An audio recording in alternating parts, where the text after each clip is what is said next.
Prophet Muhammad সাল্লাল্লাহু আলাইহি ওয়াসাল্লাম বলেছেন, ওই ব্যক্তি কোনোদিন মুসলমান বলে দাবি করতে পারে না যে নিজের ভাইয়ের সঙ্গে দ্বন্দ্ব করে থাকে।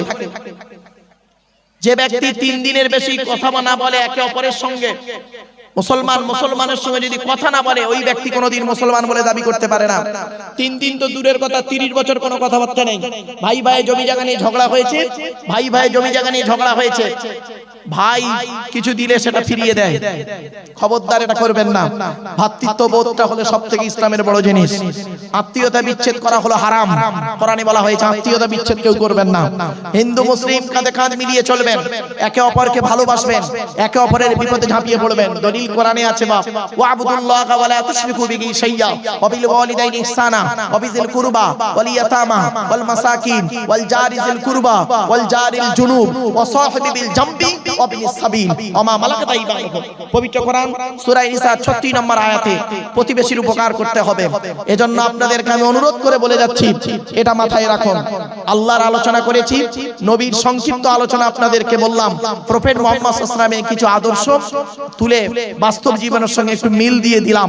এবারে আসছি আমাদের পরিচয় কটা বলেছিলাম বাবা? দুটো। কি কি? এই কোরআনই আছে, ওমাই ইউমিন বিল্লাহি ওয়া ইয়ামাল সলিহা, ওমাই ইউমিন বিল্লাহি ওয়া ইয়ামাল সলিহা।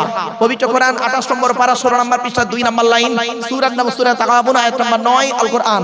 সেখানে বলা হয়েছে পৃথিবীতে মানব জাতি তোদের পরিচয় হলো মাত্র দুটো। আমি আল্লাহ আমার পরিচয় 4টে, আমার নবীদের পরিচয় 3টে। আরে মানব জাতি তোদের পরিচয় হলো মাত্র দুটো। কি কি? 1 নাম্বার হলো এই পৃথিবীতে যতদিন বাঁচবি 100%, কত পার্সেন্ট? 100% তোরা সৃষ্টিকর্তা আমি, আমার উপরে ভরসা করবি, আমাকেই বিশ্বাস করবি, 100% আমাকে বিশ্বাস করবি। আমাদের বিশ্বাসটা সৃষ্টিকর্তার উপরে 100% নেই। আমরা বিপদে পড়লে সৃষ্টিকর্তাকে 100% বিশ্বাস করি, আর বিপদ থেকে উদ্ধার হয়ে গেলে সৃষ্টিকর্তাকে আবার ভুলে যাই।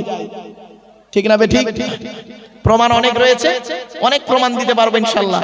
চলো 2 নাম্বার হলো কি? ওয়ায়ামাল সলিহা। পৃথিবীতে যতদিন বাঁচবি মানুষের উপকার করে যাবি, ভালো কাজ করে যাবি। মানুষের উপকার করতে না পারলে কোনোদিন ক্ষতি করতে যাবি না। মানুষের উপকার করতে না পারলে ক্ষতি করতে যাবি না। কোরআনে বলা হয়েছে যে ব্যক্তি 100% ঈমান আনবে আর ভালো কাজ করবে, মানে আমিলা সালিহাম মিন যাকারিন আও উনসা ওয়া হুয়া মুমিন। যে ব্যক্তি 100% ঈমান আনবে আর ভালো কাজ করবে, বেটা ছেলে হোক আর মেয়ে ছেলে হোক, ওয়া হুয়া মুমিন, সে হলো মুমিন, বিশ্বাসী। ফালানুহিয়ান্নাহু হায়াতান তাইয়্যিবা। পৃথিবীতে যতদিন বাঁচবে শান্তি সম্মানের সহিত সৃষ্টিকর্তা থেকে যাপন করাবে। জোরে বলুন সুবহানাল্লাহ। আর যদি আপনি 100% বিশ্বাস করেন সৃষ্টিকর্তাকে, আর পৃথিবীতে যতদিন বাঁচবেন যদি ভালো কাজ করে যান, সৃষ্টিকর্তা কোরআনে বলছেন ইন্নাল্লাযীনা আমানু ওয়া আমিলুস সলিহাত কানাত লাহুম জান্নাতুল ফিরদাউস নুজুলা। পারা নাম্বার 16 পৃষ্ঠা 3 লাইন নাম্বার 12 সূরার নাম সূরা কাহাফ। বলা হয়েছে 100% যারা ঈমান আনবে, বিশ্বাস করবে সৃষ্টিকর্তাকে, চলতে ফিরতে উঠতে বসতে সবকিছুতেই সৃষ্টিকর্তা থাকবে 100% তার কাছে। আর যে ব্যক্তি পৃথিবীতে ভালো কাজ করবে, এই দুটো কাজ যে ব্যক্তি করবে, পরকালে তার ঠিকানা হবে জান্নাতুল ফেরদাউস, সবথেকে উত্তম স্বর্গ জান্নাতুল ফেরদাউস। জোরে বলুন সুবহানাল্লাহ। অনুরোধ করে বলে যাচ্ছি, এই পৃথিবী শুরু হয়েছে একদিন, এই পৃথিবী ধ্বংস হবে একদিন। এই পৃথিবী শুরু হয়েছে একদিন, এই পৃথিবী ধ্বংস হবে একদিন। এই জীবন শুরু হয়েছে একদিন, এই জীবন শেষ হবে একদিন। ঠিক না ঠিক? এই জীবন শুরু হয়েছে 150 টাকায়, এই জীবন শেষ হবে 1500 টাকায়। এই বক্তব্যটা আমি করেছিলাম এক জায়গায়। আমার এক বন্ধু কলেজের প্রফেসর সামনে বসে আছে, আমার বক্তব্য শুনবে। আর আমি বক্তব্য করতে করতে যেই বলেছি এই জীবন শুরু হয়েছে 150 টাকায়, এই জীবন শেষ হবে 1500 টাকায়, তখন বন্ধুটি মুচকে হেসে বলছে, ভাই কি বলছেন আপনি? কি বলছেন আপনি? 150 টাকায় আমার জীবন শুরু হয়ে যায়, 1500 টাকায় শেষ। আমি বললাম হ্যাঁ। বলছে কি করে?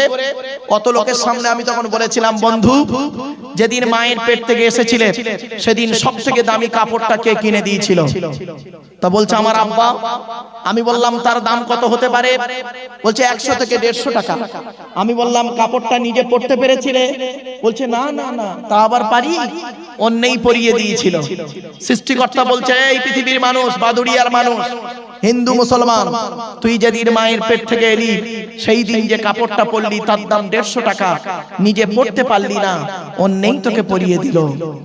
আর যেদিন তুই মারা যাবি জীবনের শেষ কাপড়, তার নাম কাপন। কাপন তার দাম ১,৫০০ টাকা। তুই নিজে পড়তে পারবি না, অন্যই তোকে পরিয়ে দেবে।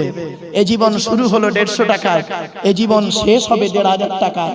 আর বাকি যা দুই হাত দিয়ে, হাত পা চোখ কান নাক ব্রেন দিয়ে ইনকাম করেছিস, গাড়ি বাড়ি বিল্ডিং করেছিস, সব ওই গীতার সারাংশ হয়ে গেছে। হিন্দু ভাই যারা বক্তব্য শুনছেন, গীতার সারাংশটা কি শুনে নিন। গীতার সারাংশ কি মুসলিম ভাইরা শুনুন একটু, খারাপ সেন্স নেবেন না যেন ফট করে।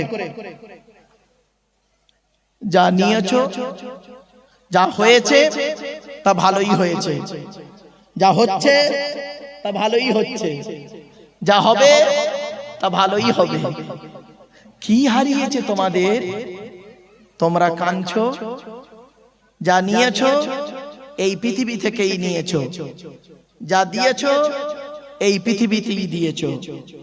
আজকের যেটা তোমার আছে, গতকাল সেটা অন্যের ছিল, তার মানে তোমার ছেলে তোমার বাপের ছিল। আজকের যেটা তোমার আছে, গতকাল সেটা অন্যের ছিল, আজ তোমার আছে। তুমি আজ মারা যাও, আগামী কাল সেটা অন্যের হয়ে যাবে, তার মানে তোমার ছেলের হয়ে যাবে। কিছু বুঝতে পারলেন বাবা? হিন্দু মুসলিম অনুরোধ করে বলে যাচ্ছি, চোখ দুটো বন্ধ হয়ে গেলে শেষ। মুসলমানরা যাবেন কবরে, হিন্দু যাবে শ্মশানে। কবর চারটে কথা বলে। কয়টা কয়টা কয়টা? চারটে কথা বলে। এক নাম্বার কবর বলে, আমি কবর, আমি দরজা জানালা ছাড়া ঘর। আমি কবর, দরজা জানালা ছাড়া ঘর। আজকের বাড়িতে গিয়ে, হে হিন্দু হে মুসলিম, আজ বাড়িতে গিয়ে দরজা বন্ধ করে লাইটটা অফ করে 1 ঘন্টা একদিন থেকে দেখো, অনুভব করতে পারবে কবর কি জিনিস। একটা উদাহরণ দেবো, এই দেবো, উদাহরণটা শুনুন ভালো করে, হিন্দু মুসলিম ভালো করে শুনে নিন। আচ্ছা বাবা, আপনাদের এই এলাকায় বাদুড়িয়াতে এমন কোন কি হিন্দু কি মুসলিম, এমন কোন বাপকে দেখেছেন স্ত্রীর পেটে বাচ্চা আছে, বাচ্চা এখনো হয়নি, 9 মাস পেটে বাচ্চা এখনো হয়নি, 1 মাস বাকি? কোন পিতাকে দেখেছেন কি হিন্দু কি মুসলিম আগে থেকে বাজারে গিয়ে ল্যাক্টোজিন 1, 2 দুধ কিনে ঘরে সাজিয়ে রাখতে? জোরে বলুন। কারণ কি? সৃষ্টিকর্তা কারণ কি? বাপের বিশ্বাসটা এখনো জন্মায়নি ছেলের প্রতি 100%। বাপের বিশ্বাস কতটুকু? ছেলে হোক, মায়ের দুধ ছাড়ুক, তারপরে বাজার থেকে এনে খাওয়াবো, এই পর্যন্ত বাপের বিশ্বাস। আমার আল্লাহ সৃষ্টিকর্তা কি বলছে শোনো। আল্লাহ বলে, আব্দুল্লাহ গির মারু, এই আব্দুল্লাহ গির মারু, তুই যখন তোর মায়ের পেটের ভিতরে ছিলিস, তোর বাপের বিশ্বাসটাই ছিল না ছেলে হবে কি মরবে কি বাঁচবে। সেজন্য তোর বাপ তোর জন্য আগে থেকে দুধ কিনে ঘরে সাজিয়ে রাখেনি। আমি আল্লাহ তোর বাপের মতো ওই রকম ভালোবাসি না। তুই যখন তোর মায়ের পেটের ভিতরে ছিলিস, আমি আল্লাহ জানতাম রে 10 মাস 10 দিন পরে পৃথিবীর মুখ যখন দেখবি, তোর নাভির সঙ্গে মায়ের নাভিটা কেটে দেওয়া হবে, দুধের প্রয়োজন হবে। তাই আমি আল্লাহ করেছি কি, তুই যখন তোর মায়ের পেটের ভিতরে ছিলিস, তোর মায়ের শরীরের 80 ফোঁটা রক্তকে ফিল্টার করি তুই আসার আগেই তোর জন্য আমি আল্লাহ তোর মায়ের স্তনের বোটাই দুধ আমি আল্লাহ আগেই পাঠিয়ে দিয়েছি। বন্ধুরে, মা কি জিনিস, বাপ কি জিনিস, জীবনে কোনোদিন বাপ মাকে কাঁদাবেন না। ও হিন্দু ভাইয়েরা, ও মুসলিম ভাইয়েরা, করজোড়ে বলে যাচ্ছি, জীবনে কোনোদিন বাপ আর মাকে কাঁদাবেন না। যাদের বাড়িতে বৃদ্ধ পিতামাতা বেঁচে আছে, যাদের বাড়িতে বৃদ্ধ পিতামাতা বেঁচে আছে, মনে রাখবেন আল্লাহর রহমত করুণা ঝরে ঝরে পড়বে। আল্লাহর নবীদের পরই স্থান হলো বাপ আর মায়ের। এই কোরআনে লেখা আছে, এই কোরআনে লেখা আছে বাম্মার কোথায় কোথায় খেদমত করতে হবে শুনে নিন। আমি রেফারেন্স গুলো দিয়ে যাচ্ছি। 1 নম্বর পারার মানে খণ্ডতে 1 নম্বর পারার 11 নম্বর পৃষ্ঠা 12 নম্বর লাইন, সূরার নাম সূরা বাকারা, ওয়াবিল ওয়ালিদাইনি ইহসানা, বাম্মার সেবা যত্ন করো। 2 নম্বর পারার 12 নম্বর পৃষ্ঠা 13 নম্বর লাইন, সূরার নাম সূরা বাকারা। يسألونك ماذا ينفقون قل ما أنفقتم من خير فللوالدين والأقربين। নবীকে প্রশ্ন করা হয়েছিল, হে নবী আপনি বলে দিন টাকা পয়সা কোথায় ব্যয় প্রথম করব, টাকা পয়সা কোথায় ব্যয় করলে সৃষ্টিকর্তা খুশি হবেন। সৃষ্টিকর্তা বললেন কুল মা আনফাকতুম মিন খাইরিন ফালিলওয়ালিদাইনি ওয়াল আকরাবিন। আল্লাহ বলে দিলেন নবী তুমি বলে দাও টাকা পয়সাগুলো তোমরা তোমাদের বুড়ো বুড়ি বাপ আর মায়ের পিছনে ব্যয় করো, আল্লাহ খুশি হয়ে যাবে। এ হিন্দু এ মুসলিম এ বাপ মার পিছনে প্রথম পয়সা ব্যয় করে না। হিন্দুদের দুর্গা পূজায় ছেলে জামা কাপড় কিনছে, বাপের জামা ধুতিটা ভালো দামি কিনলো না, শ্বশুরের মালটা বেশি করে কিনলো। নিজের মায়ের শাড়িটা ভালো দামি কিনলো না, শাশুড়ির শাড়িটা দামি কিনলো। এ মুসলমানরা ঈদ করে ঈদ, হিন্দুদের দুর্গা পূজা মুসলমানদের ঈদ। মুসলমানরা ঈদে মার্কেটিং করছে, বাপের লুঙ্গিটা দামি কিনলো না, বাপের লুঙ্গির দাম নিল 300 টাকা আর শ্বশুরের লুঙ্গির দাম নিল 1000 টাকা। শুধু তাই নয়, অবাগিনী মায়ের শাড়িটা নিল 500 টাকায় কি 1000 টাকায়, আর শাশুড়ির শাড়িটা নিল 3500 টাকায়। আর ওই শ্বশুর শাশুড়িদেরকে বলি কি হিন্দু কি মুসলিম, এরা এতটাই নির্লজ্জ অভদ্র। কোনদিন কোন শ্বশুর শাশুড়ি কি হিন্দু কি মুসলিম, কোনদিন কোন শ্বশুর শাশুড়ি তার জামাইকে বলল না বাবা আমি 20 বছর পরে আমার মেয়েকে তোমাকে দেওয়ার কারণে আমি শ্বশুর বাবা হয়েছি বা আব্বা হয়েছি, আমার শাড়ি আমার লুঙ্গিটা যদি আমার ধুতি বা লুঙ্গির দাম যদি 500 টাকা হয়, যে তোমার জন্মদাতা বাপ তার লুঙ্গির দামটা কত বাবা? কোনদিন জিজ্ঞাসা করলো না। কোন শ্বশুর শাশুড়ি পেয়েছে অমনি নিয়ে নিল। ছি ছি ছি ছি ছি ছি, লজ্জা করা উচিত, লজ্জা করা উচিত শ্বশুর শাশুড়িদের। আর জামাইদেরকে বলছে অনুরোধ করে, পৃথিবী ধ্বংসের লক্ষণ হলো প্রফেট মুহাম্মদ সাল্লাল্লাহু আলাইহি সাল্লাম বলেছেন এই পৃথিবী শুরু হয়েছে একদিন, এই পৃথিবী ধ্বংস হবে একদিন। পৃথিবী ধ্বংসের একটা লক্ষণ হলো নিকটবর্তী লোকের সঙ্গে মহব্বত থাকবে না, নিকটবর্তী লোকের সঙ্গে মহব্বত থাকবে না, দূরবর্তী লোকের সঙ্গে মহব্বত তৈরি হবে। ঠিক না বেঠিক? নিজের বাপের প্রতি ভক্তি শ্রদ্ধা সম্মান কম, নিজের বাপের প্রতি ভক্তি শ্রদ্ধা সম্মান কম, শ্বশুরের প্রতি ভক্তি শ্রদ্ধা সম্মান বেশি। অভাগিনী মায়ের প্রতি ভক্তি শ্রদ্ধা সম্মান কম, শাশুড়ির প্রতি ভক্তি শ্রদ্ধা সম্মান বেশি। নিজের মায়ের পেটে ভাইয়ের প্রতি ভালোবাসা কম, স্ত্রীর ভাইয়ের প্রতি ভালোবাসা শালার প্রতি ভালোবাসা বেশি। নিজের মায়ের পেটের বোনের প্রতি ভালোবাসা কম, স্ত্রীর বোনের প্রতি শালীর প্রতি ভালোবাসা খুব বেশি। ঠিক না বেঠিক? কোরআনে বলা হয়েছে, সৃষ্টিকর্তা বলছেন ফালিল ওয়ালিদাইনি ওয়াল আকরাবিন, টাকা পয়সা সর্বপ্রথম তোমরা তোমাদের বুড়ো বুড়ি বাপ আর মায়ের পিছনে ব্যয় করবে। আর এই হিন্দু এ মুসলিম, এই হিন্দু এ মুসলিমেরা কি করে জানেন? ছেলের প্রথম চাকরি পেয়েছে, ছেলে চাকরি পাওয়ার পরে মাইনে পেয়েছে, 3 মাসের মাইনে একসঙ্গে পেয়েছে, পাওয়ার পরে সর্বপ্রথম স্ত্রীর নামে ব্যাংকের বই খুলছে, আর স্ত্রী তার ব্যাংকের বইয়ের নমিনি করেছে ওর ভাইকে। বুঝতে পারেননি কথাটা?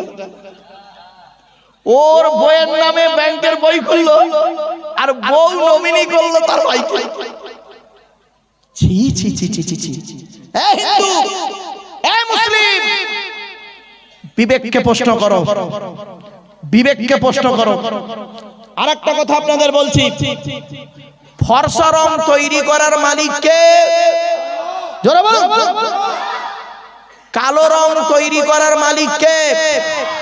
তাহলে কালো রং ফর্সা রং যদি তৈরি করার মালিক আল্লাহ বা সৃষ্টিকর্তা হলো, এই হিন্দু মুসলমানেরা কালো মেয়েকে বিবাহ করতে গেলে 20,000 টাকা এক্সট্রা লাগে কেন? লজ্জা করে না?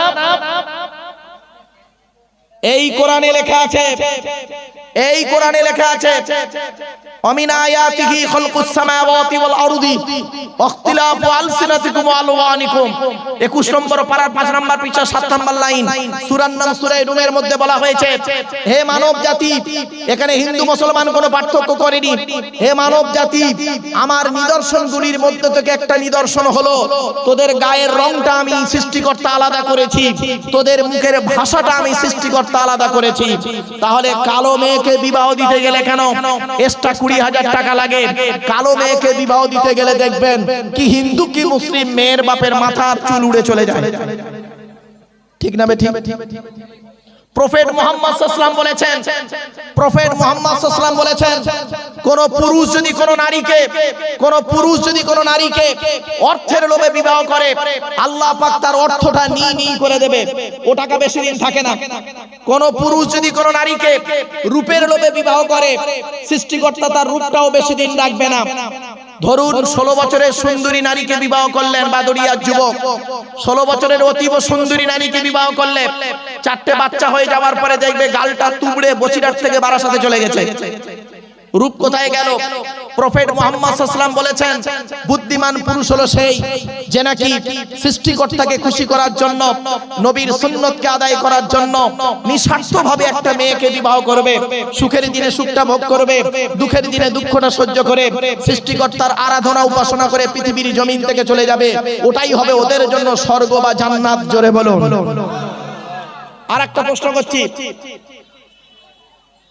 আপনাদের এলাকায় আমি একটু ল্যাঙ্গুয়েজটা ভাষাটা একটু লো কোয়ালিটির করছি, ইচ্ছা করে ভাষাটা একটু লো কোয়ালিটির করছি, ক্ষমা চেয়ে নিচ্ছি আগে থেকে, ভাষাটা একটু লো কোয়ালিটির করছি, খারাপ সেন্স নেবেন না, ক্ষমা চেয়ে নিলাম আগে। আপনাদের এলাকায় পাঁঠা বিক্রি হয়? আরে ভাই বলুন না, পাঁঠা বিক্রি হয়? খাসি বিক্রি হয়? খাসি, ওই পাঁঠা ওই খাসির কথা বলিনি, দুপায় পাঁঠা দুপায় খাসি। ছেলের বাপের কবর কেনার জায়গা কম পড়ে, মেয়ের বাপের কাছ থেকে নেয় বিয়ের পণ। ছেলের বাপের শ্মশান কেনার কাঠ কম পড়েছে, মেয়ের বাপের কাছ থেকে নেয় বিয়ের পণ। যে ছেলেটা মাধ্যমিক পাশ করলো, নিরুপমার করুণ গল্পটা গল্পগুচ্ছ কাহিনী, রবীন্দ্রনাথের লেখা দেনা পাওনা গল্প পড়ার পরে সে ছেলে যদি বলে মাধ্যমিকে স্টার পেয়েছি, আমার সার্টিফিকেটের দাম হলো 50,000 টাকা, ইয়াম্মা গাড়ি, 5 ভরি সোনা, তবে একটা গরিবের মেয়েকে বিবাহ করব, আমি আব্দুল্লাহ কিল মারুফ বলে যাচ্ছি, মাধ্যমিকে স্টার পাওয়া ছেলেটার থেকে যে ছেলেটা 4 পাস করে বাড়িতে বসে থাকে, 4 পাস করা ছেলেটা মাধ্যমিকে স্টার পাওয়া ছেলের থেকে ভালো। কোরআনে বলা হয়েছে সাম্মাউনা লিল কাযিবি আকালুনা লিসুহুদ, সুহুদের তাফসীরে বলা হয়েছে বিয়ের পণ নেওয়া তেমন হারাম, ব্যভিচার করা যেমন হারাম। বিয়ের পণ নেওয়া তেমন হারাম, ব্যভিচার করা যেমন হারাম। অনুরোধ করে বলে যাচ্ছি, জ্ঞানী গুণী বুদ্ধিজীবী মানুষ, আজকে লেকচার তো শুনছেন ভালো, কিন্তু আগামী কাল গিয়ে আবার ওই কাজে লিপ্ত হবেন, নিজের বিবেককে প্রশ্ন করবেন। অনুরোধ করে বলছি, আল্লাহ বলে, এই আব্দুল্লাহ গিল মারুফ, এই আব্দুল্লাহ গিল মারুফ, তুই যখন তোর মায়ের পেটের ভিতরে ছিলিস, কি খাবারটা তুই খেলি? আমি আল্লাহ করলাম কি, তোর নাভির সঙ্গে মায়ের নাভিটা জুড়ে দিলাম।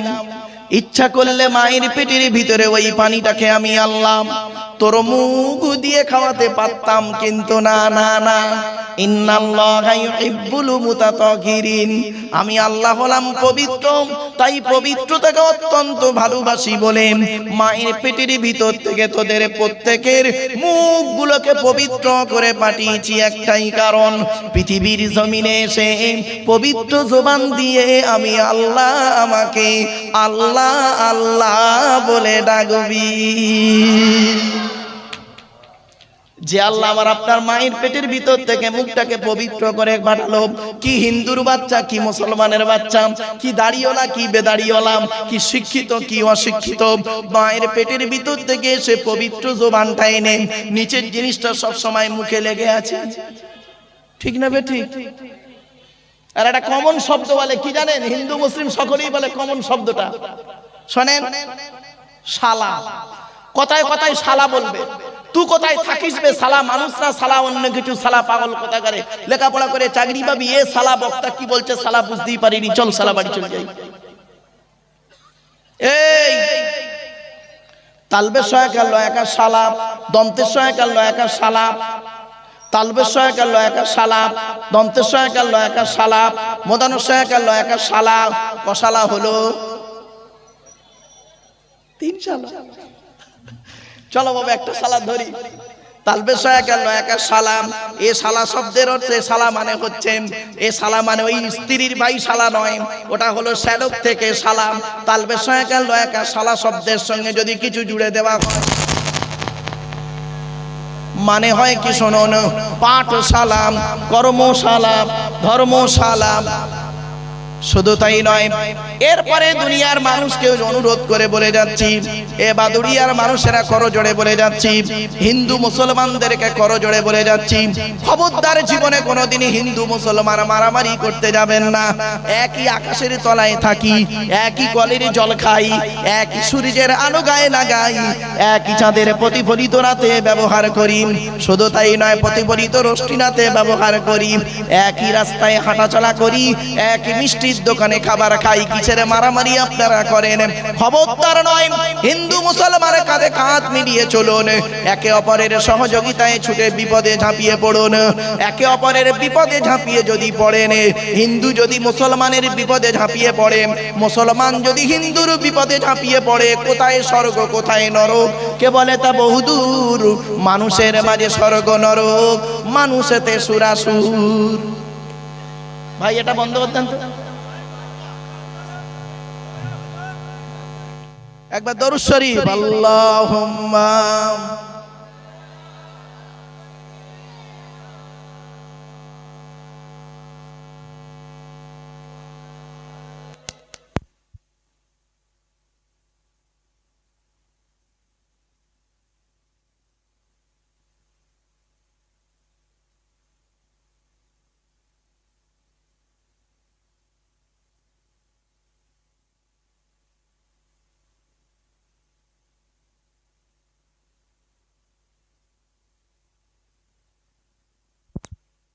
হ্যালো হ্যালো হ্যালো বাপেরা 1 মিনিট, ঠিক আছে, ওকে।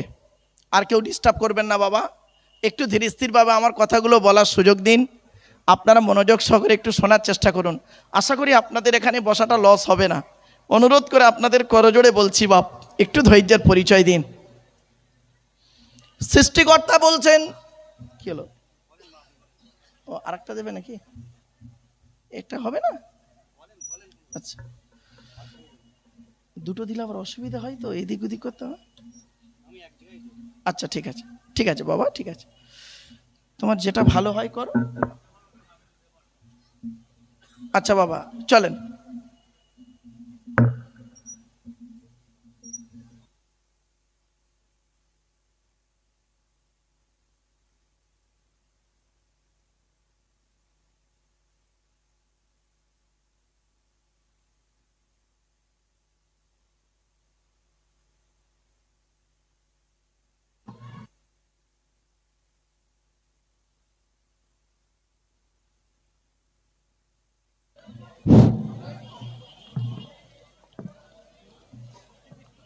হ্যালো, ব্যাস একদম চুপচাপ বাবা, অনেকক্ষণ পরে মাইকটা ঠিক করেছে ওরা।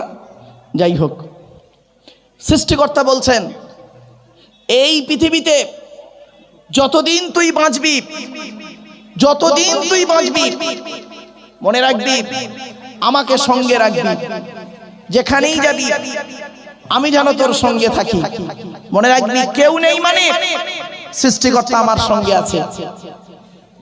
যখন কোনো কাজ করতে যাবি, পৃথিবীর কোনো ব্যক্তি বস্তুর উপরে ভরসা করে কাজে নামবি না। কোরআন বলছে, আমি বলিনি, আয়াতটা পড়ি। কোরআন বলছে, ইজাম আযামতা ফাতাওয়াক্কাল আলাল্লাহ ইন্নাল্লাহা ইউহিব্বুল মুতাওয়াক্কিলিন। 4 নম্বর পারা 10 নম্বর পৃষ্ঠার 3 নম্বর লাইন, সূরার নাম সূরা আল ইমরানের মধ্যে আল্লাহ পাক জানিয়ে দিলেন, বান্দা তুই যখন পৃথিবীর কোনো কাজ করতে যাবি, পৃথিবীর কোনো ব্যক্তি বস্তুর উপরে ভরসা করে উঠবি না, একমাত্র তুই আল্লাহর উপরে ভরসা করে কাজে নামবি। যারা আল্লাহর উপরে ভরসা করে কাজে নামে, আমি আল্লাহ তাদের অত্যন্ত ভালোবাসি। এজন্য জলসা কমিটিকে বলছি বাবা, মসজিদ কমিটি, জলসা কমিটি, সকল কমিটিকেই অনুরোধ করে বলছি, আল্লাহর উপরে ভরসা করে কাজে নামুন। খেতে গেলে আল্লাহর নাম, শুতে গেলে আল্লাহর নাম, চলতে ফিরতে উঠতে গেলে সৃষ্টিকর্তাকে সঙ্গে রাখুন। সৃষ্টিকর্তা বলছে পৃথিবীর যত সমস্যা তোর জীবনে আসুক না কেন, আমি সকল সমস্যার সমাধান দিয়ে দেব। একটা কথা মনে রাখিস, মানব জাতি, হিন্দু মুসলমান সকলকে বলছে, হে মানব জাতি, একটা কথা মনে রাখবি, এই পৃথিবীর জমিনে আপন বলে তোর কেউ নেই, তোর ভালোবাসার লোক কেউ নেই রে। একমাত্র পৃথিবীর সমস্ত ভালোবাসা যদি একটা পাল্লায় রেখে দিস, আমি সৃষ্টিকর্তা আমার ভালোবাসা যদি অপর পাল্লায় রাখিস, আমার ভালোবাসার পাল্লাটা ভারী হয়ে যাবে।